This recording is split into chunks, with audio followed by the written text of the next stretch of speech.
Hi there guys, I hope you're all well and you've had a fantastic week and a lovely weekend, and well done for all of the brilliant hard work that I know you'll have been putting into your autobiographical extracts. I hope also you've enjoyed thinking back and sort of reminiscing over some of the most memorable events from your own lives.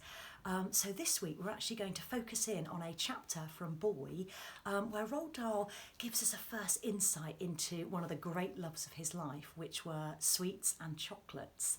And as I mentioned in a previous video, we're going to be sort of looking a little bit at those connections between the stories that he wrote and some of the things that he really enjoyed, or some of the experiences that he had in his own life. Now, I'm sure lots of you will already realise the connection between his love of sweets and writing probably his most famous book, Charlie and the Chocolate Factory, which I'm sure lots of you have loved reading or perhaps have read recently.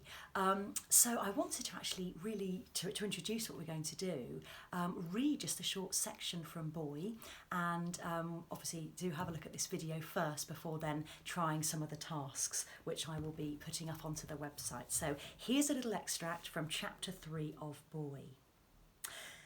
My second and only other memory of Llandaff Cathedral School is extremely bizarre. It happened a little over a year later when I was just 9. By then I had made some friends, and when I walked to school in the mornings, I would start out alone but would pick up 4 other boys of my own age along the way. After school was over, the same 4 boys and I would set out together across the village green and through to the village itself, heading for home. On the way to school and on the way back, we always passed the sweet shop. No, we didn't. We never passed it. We always stopped. We lingered outside its rather small window, gazing in at the big glass jars full of bullseyes and old-fashioned humbugs and strawberry bonbons and glacier mints and acid drops and pear drops and lemon drops and all the rest of them.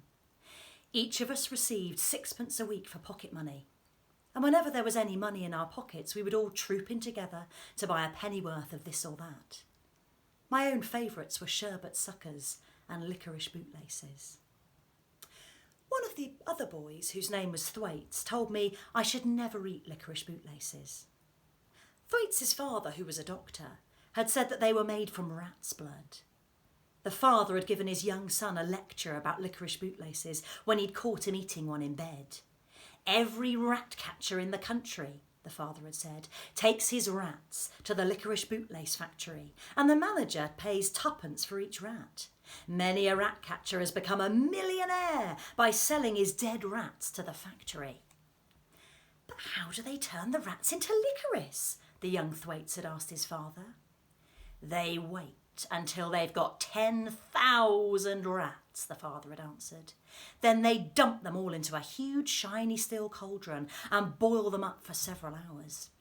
2 men stir the bubbling cauldron with long poles, and in the end they have a thick steaming rat stew. After that, a cruncher is lowered into the cauldron to crunch the bones, and what's left is a pulpy substance called rat mash.